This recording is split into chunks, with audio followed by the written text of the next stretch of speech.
It takes a lot of effort to transform a badass into cannon fodder, and unfortunately for Dragon Ball, other characters have definitely become victims of this.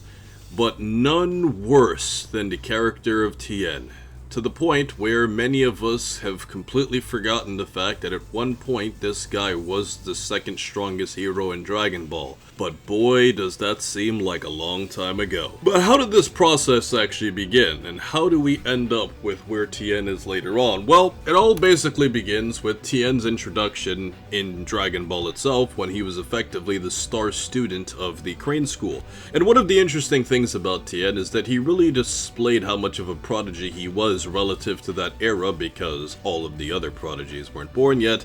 But when fighting against Master Roshi, he actually showed that with just a quick demonstration, he was able to learn the Kamehameha and fire a more powerful one than what Goku was able to do when he fired his first Kamehameha by observation. Now, the interesting thing that made Tien such a unique character in Dragon Ball is more than any other character out there. Obviously, there's Chiatzou, who uses more telekinetic psychic type abilities. What really makes Tien unique is the fact that he really combined the elements of the Crane School perfectly by complementing it with Master Roshi's techniques and, also Master Roshi's mentality towards fighting. It's not just the techniques, but specifically he adopted Roshi's way of thinking significantly more, and that's what made Tien such a unique fighter. He combined the both schools very effectively. And shout out to Plague of Gripes for making a video about this several years ago, where he talked about the fact that Japan hates Tien. And while this video isn't going to dive into that element of it specifically, if you watch Plague of Gripes' video, it's aged extremely well over the years,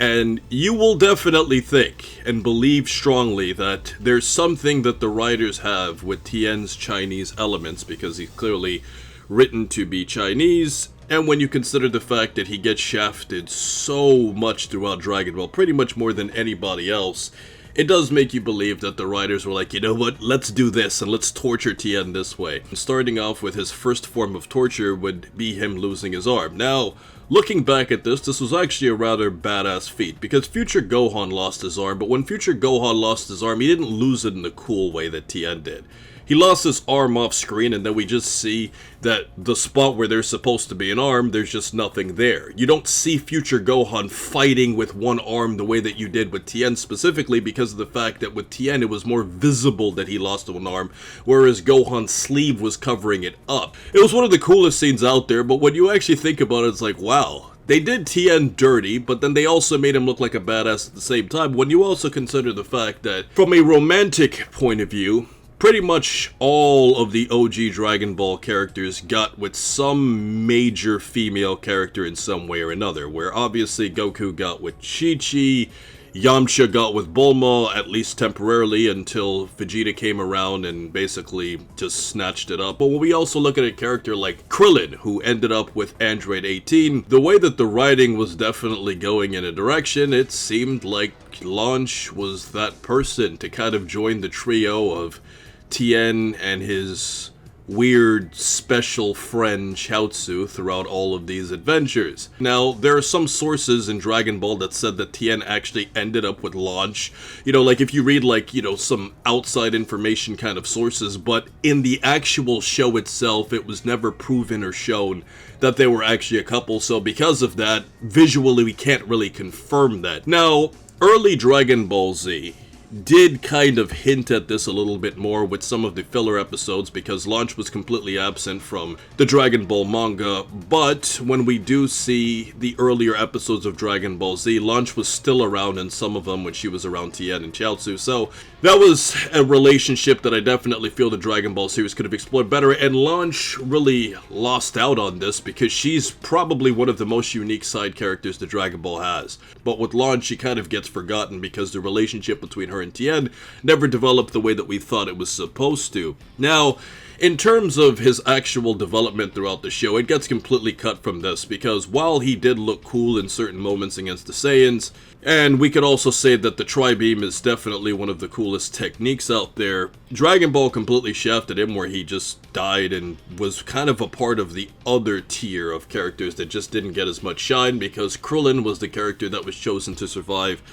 and fight along with Gohan on planet Namek. Now, from a narrative point of view, this actually made a lot of sense, because Tien didn't have the relationship with Goku the way that Krillin did, so narratively it actually made a lot more sense for Krillin to get more storytelling, and it would be kind of weird to have, like, Tien and Gohan, like, surviving on the trip to Namek. Like, Krillin feels a lot more natural in this role, which definitely made sense on Toriyama's part. But where this gets weird is when we look at sources that say Krillin was stronger than Tien, and Krillin was the strongest human. Now, you guys have to understand that this is extremely weird for a variety of reasons that have been discussed before. But when you compare them directly, this has always been weird, because of the fact that Tien was always stronger than Krillin. Like, going back to early Dragon Ball, he was always more powerful than him.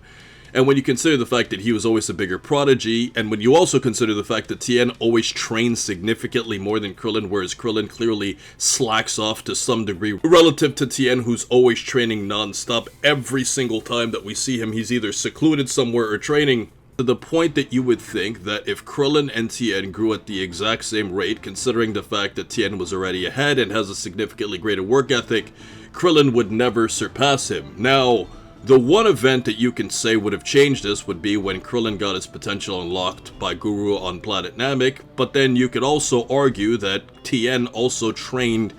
with King Kai for an extended period of time, whereas Krillin didn't train at all in the afterlife. And then when you consider the fact that that coupled with the fact that Tien would also still continuously train more than Krillin, even in the years of peace, you would still think that even with Guru's boost, Tien should still be stronger than Krillin. But of course, Tien did have another moment that gave him some relevance once again, where he did briefly hold off Semi-Perfect Cell with his Tri-Beam, and that was definitely one of the things that highlighted Tien's bravery. Compared to a lot of the other characters, more so specifically Yamcha and Krillin, Tien is always head first to dive into battle even when the odds are stacked against him. And we see this later on, after the Cell arc, when Tien disappears, but then he reappears to help Gohan fight against Super Buu, and even though he didn't do much, you could still see that the effort is always there of him trying to do the best, even when he's completely outmatched and limited against a significantly stronger opponent. But if you think Krillin passing Tien was the ultimate disgrace,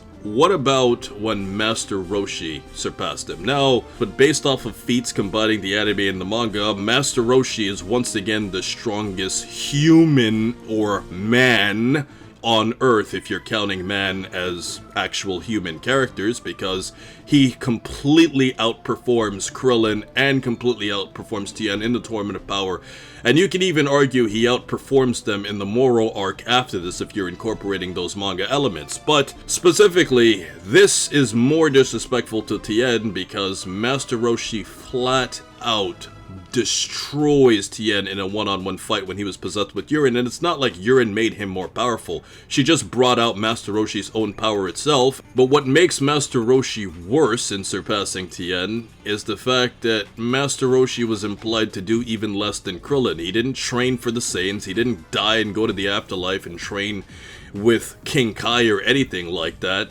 Master Roshi just trains secretly and then all of a sudden can beat a character that Master Roshi specifically said in the 22nd tournament would have beaten him if they kept on fighting. Now don't get me wrong, Master Roshi's resurrection was definitely better for the story, but in reality it wouldn't make any sense to surpass a character like Tien unless you really forced the writing to do so. And when you look at other moments too, where the most that he gets nowadays is he fights in the background in the Moro arc, or he becomes a complete jobber in the Tournament of Power, losing so stupidly when Tien is considered a brilliant fighter with extreme instincts. And when you also look at the fact that this was at one point the second strongest character in Dragon Ball amongst heroes, all of this is rather sad for a character like Tien. Now, it was somewhat cool to see the story evolve and show that Tien becomes a master and has his own dojo where he teaches students, which is definitely a great direction for Dragon Ball to show that our superhero type characters are preparing regular humans on Earth to do more advanced things for the future, because obviously our characters aren't going to live forever. But